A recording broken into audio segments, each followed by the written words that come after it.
Mga kautang, for today's video ay pag-uusapan natin itong utangan online na 30,000 agad yung offer na makikita mo sa kanilang loan details. Yes mga kautang, at yung loan details na doon makikita mo na 90 days repayment siya. Every 30 days yung interval sa pagbayad sa loan application na to. At legit mga kautang no, na makikita mo na 30,000 yung offer doon. So, yan yung pag-uusapan natin kung legit nga ba na 30,000 yung na-receive ko dito as first time borrower sa loan application na to, dahil mga kautang, itong utangan na ito is bago po sa Google Play Store.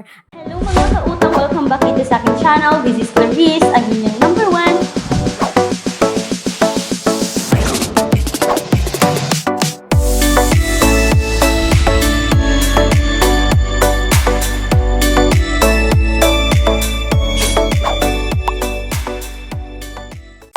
nasa Google Play Store siya mga kautang, is kailangan nating i-install, kailangan nating i-download. As usual, kapag ganito is kailangan nating ibigay yung permission to access yung phone natin. Kasi yun yung dapat nating gawin para ma-proceed yung pag-utang dito. Pero kung ayaw natin sa mga ganito mga kautang, dahil na nga nakukuha nila yung phone details natin, yung mga contact list or mga images natin or device information natin, is pwede nyo subukan or may mga alternatives loan app tayo no, na direct website, hindi nag-a-access. Ilalagay ko yung link sa description box or sa pen comment section ng video na ito. At mga kautang, bago ko nga ipagpapatuloy itong utangan na ito, may mga legit naman po tayo na nagpapautang, like bank personal loan mga kautang, na nag-o-offer ng minimum of 20,000, maximum of 2 million pesos. Yes mga kautang, you heard it right. Bank personal loan po ito. Kung kayo po ay employed or self-employed at meron kayo lahat ng mga requirements na kakailanganin,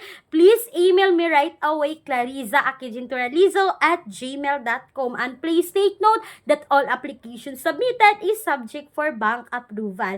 So mga kautang, hindi na natin to patatagalin pa. Pag-uusapan natin ngayon si Peso House Get Cash Safe and Fast na under po ng Litgen Lending Incorporated. Yes mga kautang, no, nag-install at nag-download po ako dito sa bagong loan application na to, at ito po ay naka-SEC registered. Yes mga kautang, pero hindi po siya submitting entities sa CIC. Ibig sabihin is hindi siya nagsasubmit ng credit record natin doon sa CIC. Mga kautang, ano nga ba yung CIC? Ang CIC po ay ang Credit Information Corporation, which is mga kautang, kung ang isang application na utangan ninyo ay submitting entities sa CIC, ibig sabihin is makikita po yung credit record natin ng iba pang mga nagpapautang.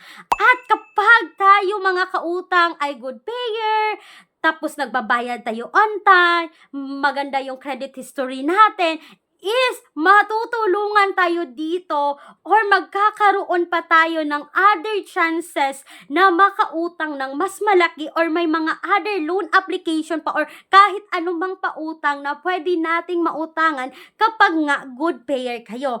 Pero ano naman ang disadvantage dito mga kautang? Kapag naman kayo ay hindi nakapagbayad on time mga kautang ng isang utangan na submitting entity sa CIC, is makikita din yan ng ibang mga lender na ito pala si ano ay hindi makapagbayad on time. Although nagbabayad siya, pero nag-June na naman, nag-June ng 3 days, nag-June ng 4 days bago makapagbayad, is nakikita din yan ng ibang nagpapautang mga kautang. So may mga advantage at may disadvantage yung mga utangan na nagsasubmit po sa CIC. Pero para sa akin mga kautang, no, kapag good payer ka lang, is napaka big help para mas ma-offeran kayo at mas marami pang opportunity ng mga pautang na pwede niyong utangan. Pero dapat po, wag basta-basta utang ng uutang, maintain good credit record mga kautang para magkaroon kayo ng magandang credit history. Yan po yung mga submitting entities. At itong si Peso House mga kautang is hindi nga siya submitting entities. Pero ang dami ng mga loan application ngayon ang nagsasubmit sa CIC mga kautang. So eto na nga no, since si Peso House yung pag-uusapan natin, as usual kailangan natin ilagay yung personal information mga kautang, yung mga basic information, work information, at itong loan application na ito is nanghihingi lamang po ng 2 contact person. So, compare natin sa iba na tigli-5, okay na rin kasi 2 lang. Pero take note ha na usual sa mga install application is nag-a-access yan ng contact list. At ito na yung mga valid ID na pwede mga kautang, UMID, passport, SSS, PRC, TIN ID, driver's license, voter's ID, PhilHealth ID, Postal ID, at OFW ID. Pwede pa GSIS at National ID. So, tingnan nyo mga kautang, pwede nga dito yung OFW ID. Bihira lang ang mga utangan na tumatanggap ng ganitong valid ID. At pagkatapos is kailangan nyo maglagay dito ng disbursement account. Mga kautang, pwede GCash, GrabPay, at PayMaya. At usual, GCash yung pinili ko dito. And then, ito na, information submission. So, kailangan nyo mag-antay dito ng 60 seconds mga kautang kasi nga nag-i-evaluate pa sila. And then, eto na nga talaga, no, ito yung legit na nakita ko na 30,000 yung offer. Makikita ko dito yung mga kautang, no, na 90 days siya. So, click ko yan yung loan now. At dito na hindi talaga siya nagbago mga kautang. 30,000 talaga, no, 90 days. At makikita mo na 2,430 yung interest dito sa loob po yan ng 3 months or 90 days mga kautang. At makikita mo yung schedule dito na first schedule is December 18, babayaran ng 10,810. Second schedule, babayaran ng 10,810. At yung third schedule is babayaran din ng 10,810 pesos mga kautang. Kaya sobrang curious ko sa loan application na to kung legit nga ba siya na ganito mga kautang. Kaya nag-confirm ako, proceed ko yung pag-utang dito. Please, mga kautang, after kong na-proceed dito, is dyan mo pa makikita talaga kung magkano nga ba talaga yung offer nila. Pero nung ako'y nag-apply talaga mga kautang is na-decline po ako dito kay Peso House. At since na-decline ako dito mga kautang is i-share ko na lang sa inyo yung mga na-approve dito. Ito po ay mga legit na experience na nakautang dito kay Peso House.